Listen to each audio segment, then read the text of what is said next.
Guys, ayan. Meron din silang in-offer dito. Pero dito, scorpion, tsaka yung mga uud-uud. Check ko lang guys ha. Ayan ba? Grabe. Ayan. Nakaka-amaze talaga tong lugar na to. Dito sa Icon Siam guys, makikita nyo na rin yung Mahanakon building, yung 78th floor. And syempre, hindi tayo mag-wait, di ba? Ang ganda.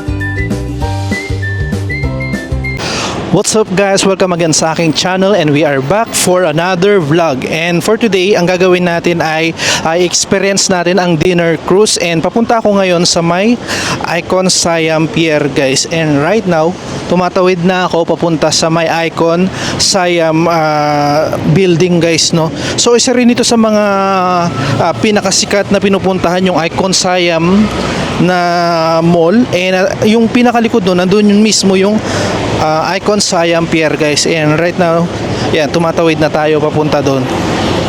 Yeah. Actually, yung bala ko talaga is ano siya, sunset sana yung gusto kong ano, pero dahil late tayo dumating, so doon na lang tayo sa dinner cruise guys. And nagsisimula kasi yung sunset na cruise is 5 to 7 o'clock, and right now 5 o'clock na. So sa ano na lang tayo, sa dinner cruise na lang. And ipapakita ko sa inyo yung pinakaharap ng Icon Siam, no. Ayan.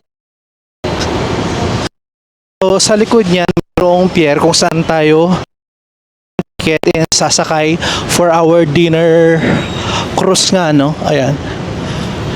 Tataas ang building. Ayan.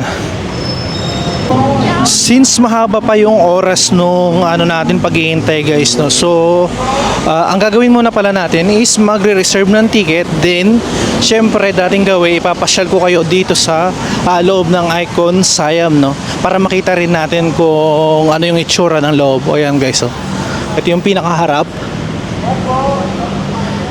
And ayon sa na-google ko guys, is na ano to, no, hanggang 10th floor siya. So mas mataas siya dun sa pinuntahan natin kahapon na Terminal 21, which is hanggang 6th floor lang.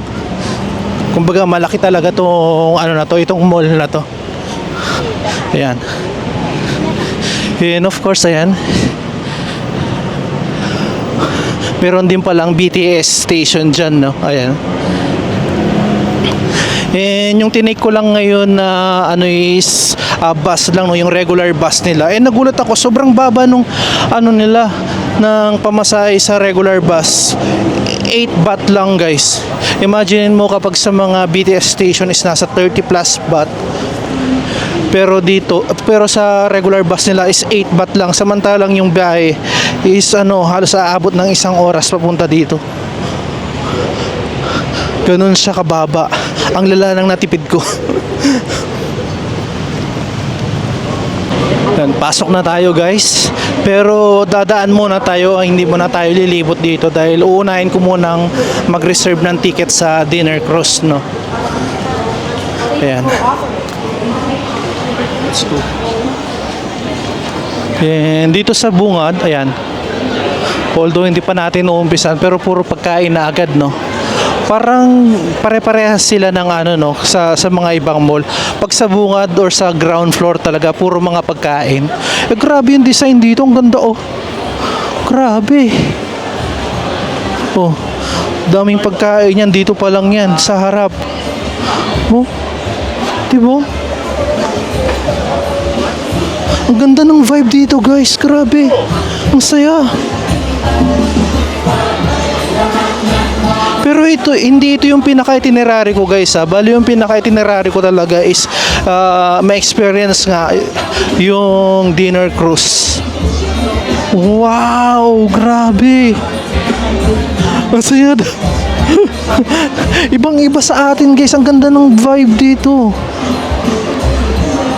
Parang pinasosyal na street foods na nasa magandang mall. Ang nakakatawa, out of nowhere, biglang merong bilihan ng ginto dito rin guys. Samantalang yung mga ano niya, kalay niya is puro pagkain. Ayan oh. Pero syempre hindi tayo kakain dito dahil magdi-dinner cruise nga tayo guys. Doon tayo kakain. Ayun, lechon guys oh. Nasa ano siya no, nag-range ng 160 baht. Yung pinakamura is 130 baht. And dito mga seafoods. Grabe. Ang lala. Ang ganda dito. Wow! Di ko ini-expect na ganito siya kaganda. Then syempre hindi mawawala yung mga ganyan no, yung mga Buddha nila. Ayan. Even dito meron sila sa loob ng mall. Wow, ito yung lagi ko nakikita guys. Grabe. Ito yung gusto kong matikman kung anong lasa. Check it out. Ito na guys. Wow, grabe. Nakita niyo ba yun? Buhaya. Tignan nga natin kung magkano ang price nito. Check ko lang guys ha. Ayan ba? Grabe. Ayan siya oh.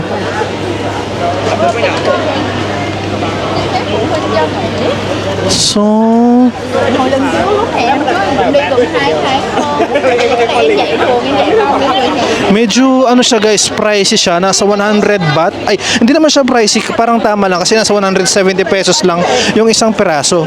Pero kapag kasi bumibili ka ng mga pork na barbecue sa labas, nasa 10 baht lang, di ba? Kumbaga yung price niya times 10 sa pork na barbecue. And syempre, ayan, di mawawala yung mangga. And dito, yung mga ganyan, no?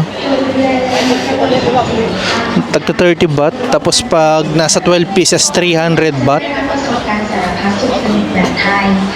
And ayun, grabe nalibang naman ako dito guys. Ang ganda nung vibe. Tapos ang daming makikitang pagkain. Tapos yung buhaya na ano, ay meat ng buhaya na binibenta dito na karaniwan napapanood ko lang, makita ko rin siya dito. Ah, parang dito na lang yata ako mag-stay. I-cancel ko na kaya yung dinner cruise. Okay. Yun guys, tingnan nyo.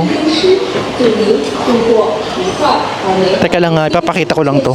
Mayroon din mga accessories dito, no? Pero yung pinakamatindi dyan, yun dito, yung design, no? Oh. Diba, usong-uso sa kanila talaga yung mga ganyan.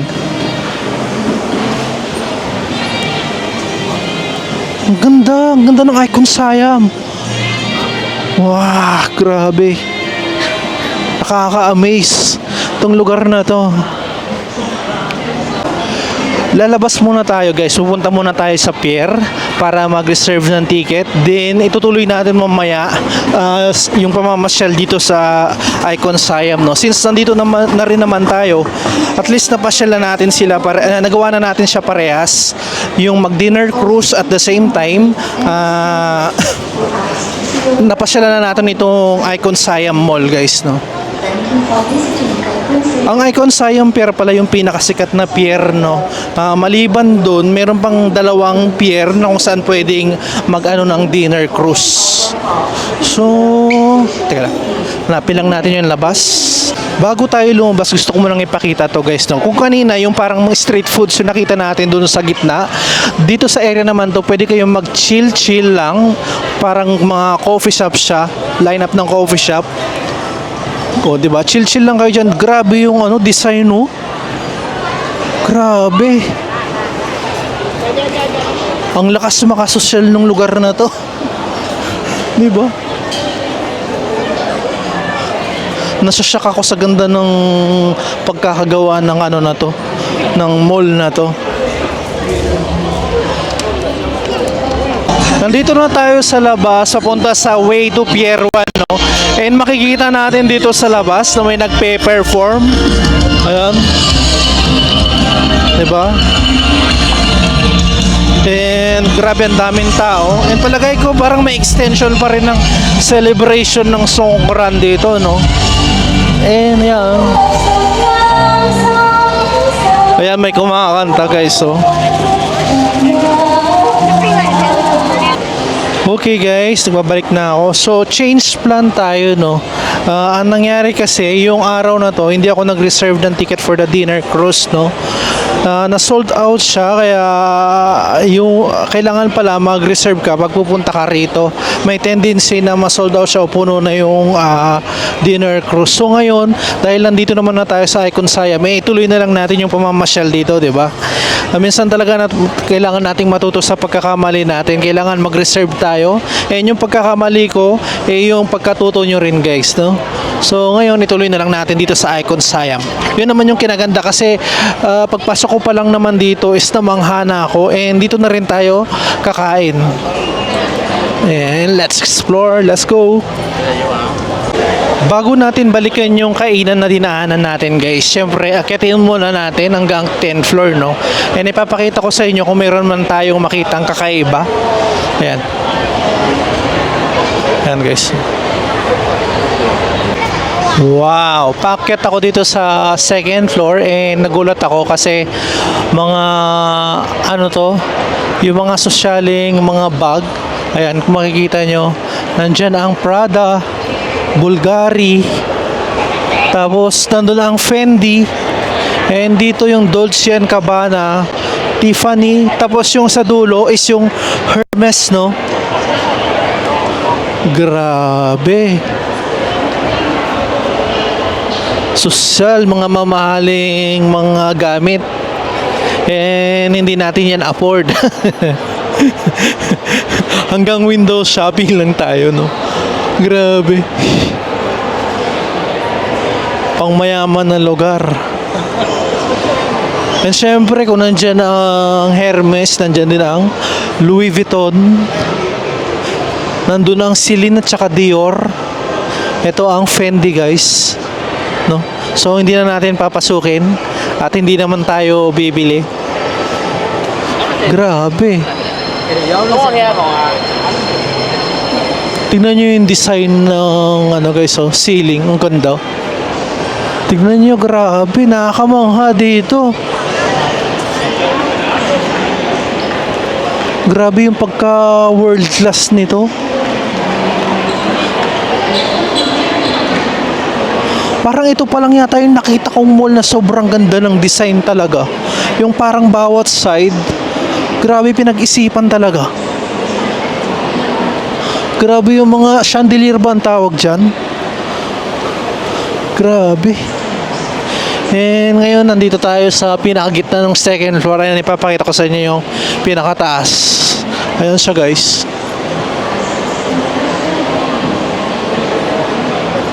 Then, ituloy na natin. Papunta na tayo ng 3rd floor. And yan, nandito ang Louis Vuitton. And nandito ang Dior. Tapos doon yung Celine. Ayan. Grabe yung mga mamahalin.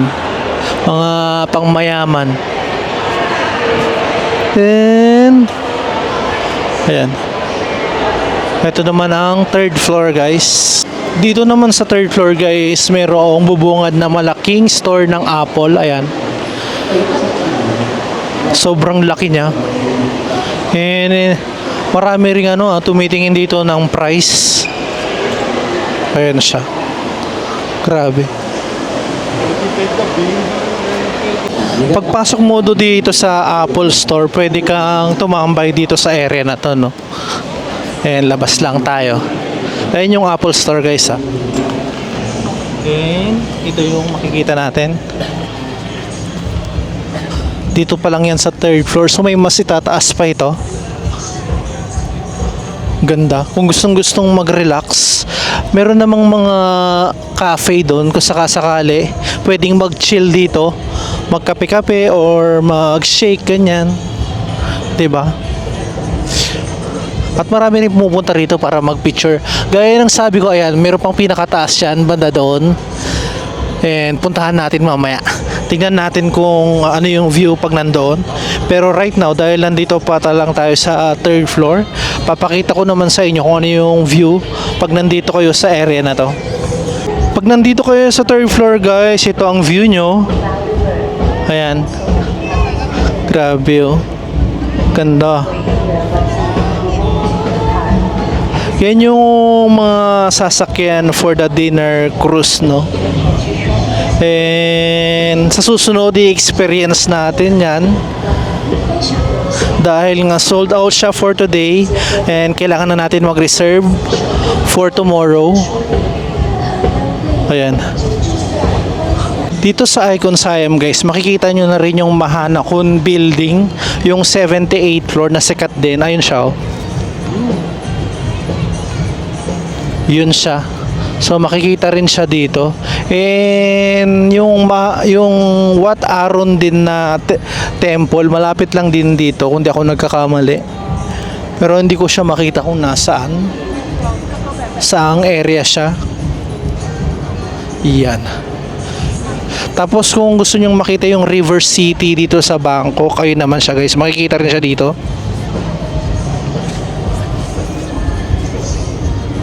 And ayan, let's proceed, no. Punta naman tayo sa iba pang area nitong Icon Siam. Malugugin natin. From 3rd floor guys, nandito kaagad ako sa 6th floor. Gaya ng sabi ko, ang ipapakita ko sa inyo yung something nakakaiba sa paningin. Ayan, grabe ang ganda ng design. Tapos dito sa area na to, karaniwan kasi doon sa 4th floor, 5th floor, and 6th floor ay yung mga karaniwang nakikita rin naman natin sa mga mall talaga, no. Pero ito kasi, yung design grabe, oh. Di ba? Imaginein mo, namasyal ka dito sa area na to. Ang ganda ng garden na ano. Yung kakain ka ng ramen tapos ganito kaganda yung ano mo, ambience mo. Grabe, ang ganda. Nakaka-amaze talaga tong lugar na to. Kahit mag ano-ano ka lang, papasyal-pasyal ka lang, pero mamaya hahanap tayo ng afford naman natin na kakainan, no. Ayan. Elevator tayo, anak.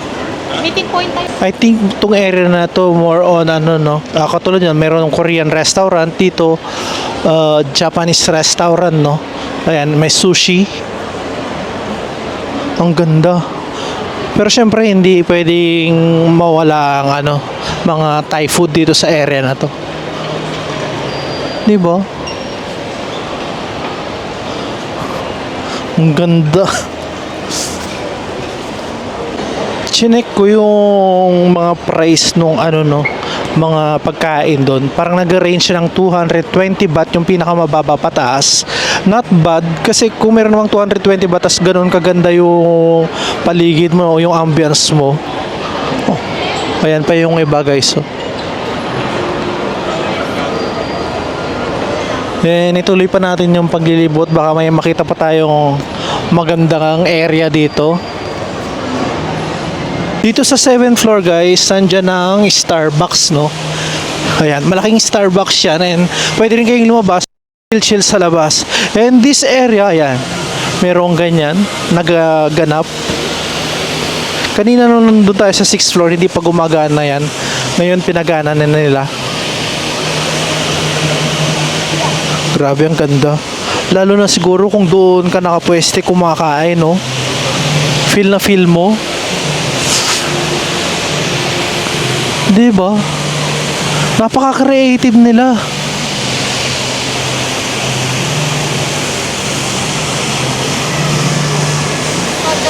Grabe, ganda. Ito yung sinasabi kong Starbucks kanina guys, no? So marami ring customer dito.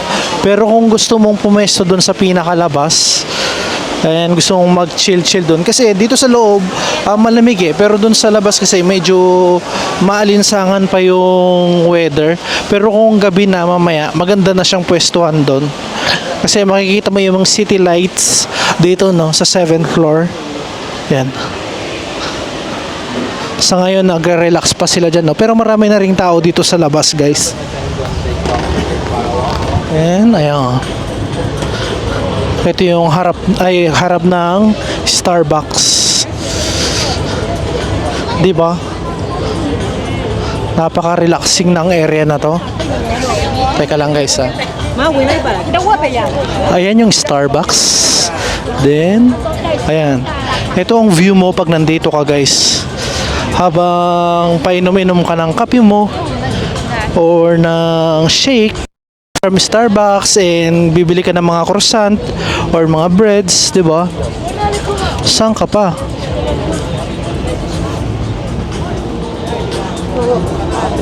Pinagmamasdan mo yung mga cruise dyan sa baba, tsaka yung mga ganap.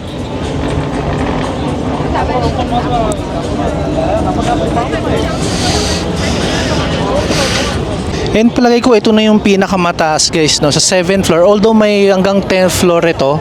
Ito na yung parang may tambayan na pwede mong makita yung river dyan, no, habang pinagmamasdan yung mga cruise dyan. Ayan. Nandyan yung Alangka Cruise, then Meridian Cruise, which yan yung sana yung ano, no, sakyan or i-experience, pero unfortunately sold out sila for this day and magre-reserve tayo for tomorrow. And lipat tayo sa kabila kasi mayroong harang dito, no, para makita pa natin yung ibang area.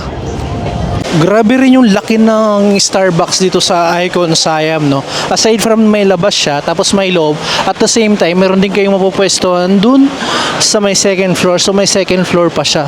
So marami siyang ma-occupy na customer, no. Ayan.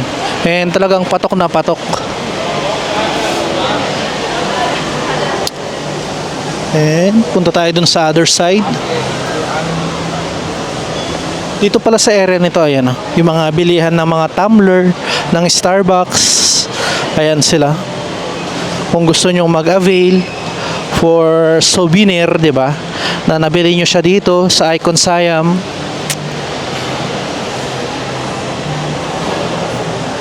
Nandito pa rin tayo sa 7th floor guys. So lumipat lang ako ng ibang side. Kung kanina yung Starbucks nandoon sa area na yon, ngayon dito naman tayo, and dito natin titignan yung iba namang view.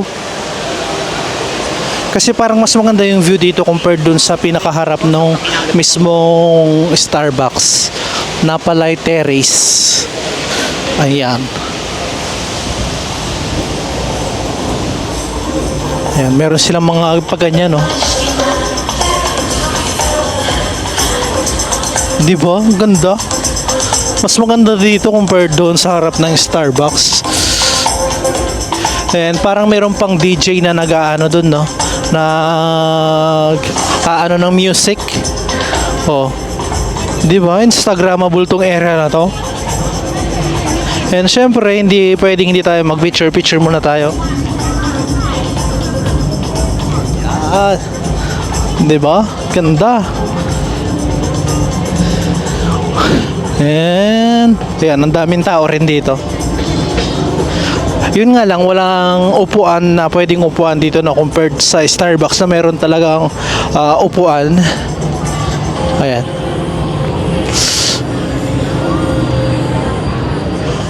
Actually, dapat dadaanan ko lang itong Icon Siam, no? Pero hindi pala dapat siya daanan, kundi dapat pasyalan mo din talaga kasi sobrang ganda niya guys. Sobrang ganda sa loob. And gaya ng sabi ko, papakita ko sa inyo. Yan. Yung view natin dito.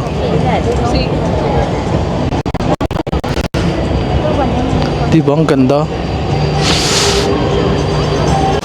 Dito naman sa 8th floor guys, para sa mga taong mahilig sa art, ayan, may art exhibit dito, ayan. No?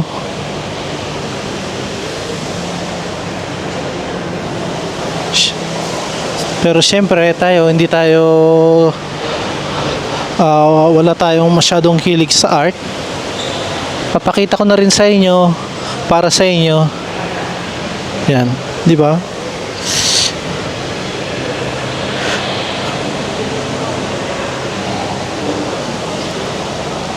And explore pa natin banda doon. So bawat section talagang may iba-ibang may offer itong Icon Siam, no? Oh. Yan, guys. Diba?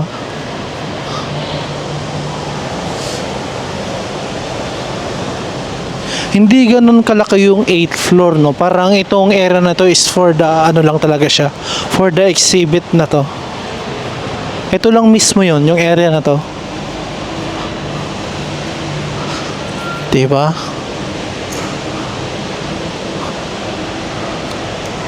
Eh, dito pa sa area na to.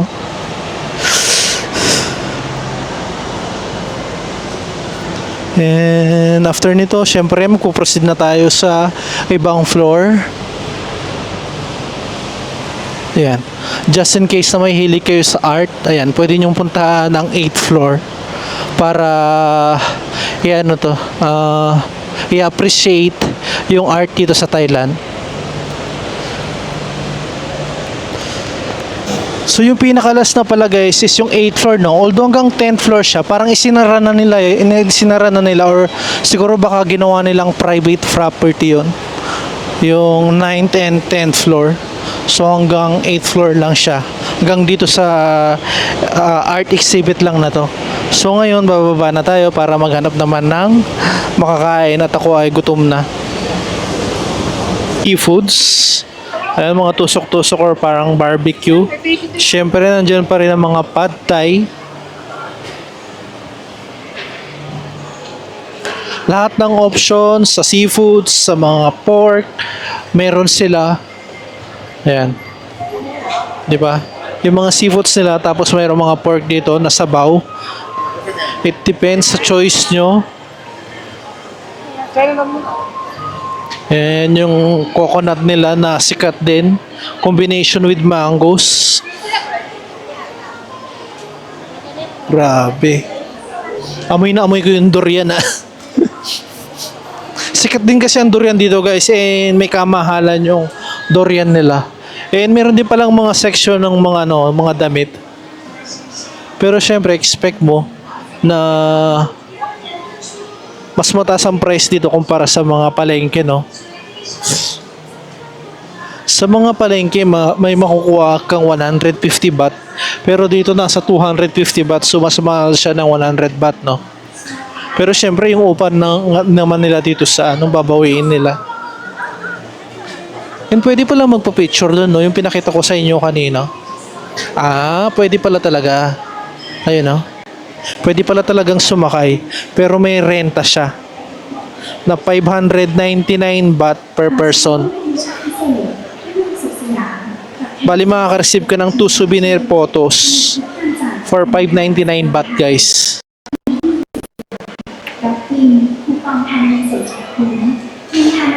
Bali kung gusto mong mag-Thai costume sa kanila, yung traditional costume nila. Ganun siya. Pero kapag, kunyari, yung suot mo lang, pwede naman pala. Ayan. Diba? Ayan yung mga traditional nila. Damit. After mong kumain, pwede ka nang tumingin-tingin or mag-shopping dito mismo. Kasi dito mismo, naghalo-halo na sila yung mga accessories, mga damit, mga souvenir items. Nandyan na sila lahat dito. Parang malaking market siya na nandito sa malaking mall. Yan siya. Ito sobrang usong-uso sa kanila, no, yung mga organic medicine nila. Yan, sa mga hilo-hilo, panghilot, mga ganyan. Na madalas papasalubong ng mga kababayan natin. And bibili rin tayo niyan pero hindi dito kasi ang alam ko mas mura sa ibang market. Katulad nito, itong inhaler na to, nasa 150 baht dito pero ang alam ko pag sa labas nasa 100 baht lang siya. So mas makakamenos tayo kung pupunta tayo sa mga local market, no? Eh, nandiyan yung mga prutas, mga dragon fruits, coconut, and mga juices. Ayan. Ayan.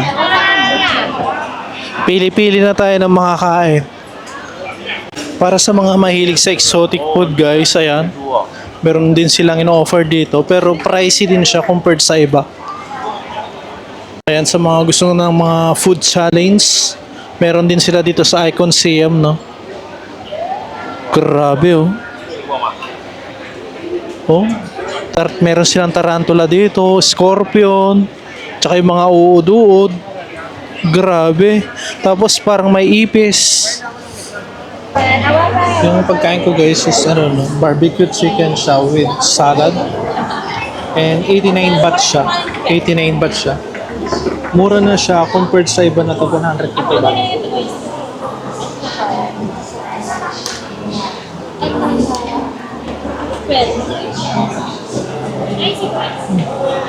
Masarap.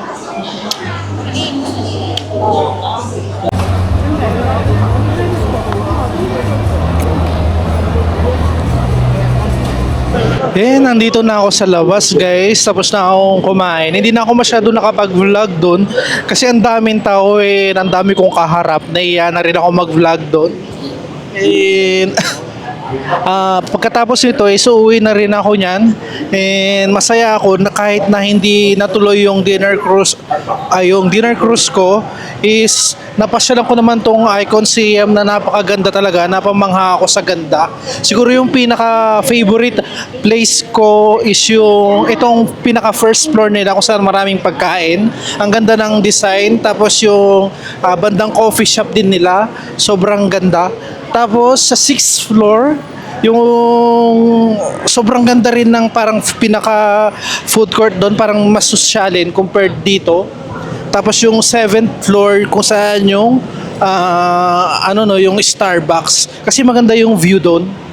Yun yung mga nagustuhan ko. Siguro sa mga may pera dyan na gusto ng mga branded, punta kayo ng 2nd floor guys. Nandoon talaga halos lahat ng mga brand na kailangan nyo, like Louis Vuitton, Fendi. Nandiyan din yung yung mga pabangong mamahalin din talaga. Yung Victoria's Secret, tsaka yung mga relo, mga ganyan, mga branded. Nandun talaga lahat. Doon kayo mag-enjoy na mag-shopping guys sa 2nd floor. And ngayon mag-aabang na lang ako ng bus pa uwi. And malamang bukas ko na itutuloy yung pag-dinner cruise or i-experience yung dinner cruise dito sa Icon Siam at babalik tayo dito guys. Dahil dyan guys, dyan ko muna tatapusin itong vlog na ito. Kung nagustuhan nyo itong vlog na ito, please do like, share, and subscribe sa aking channel. And ring nyo na rin yung bell button para updated kayo sa lahat ng aking gagawing vlog Thailand guys. And that's it for today guys. Bye!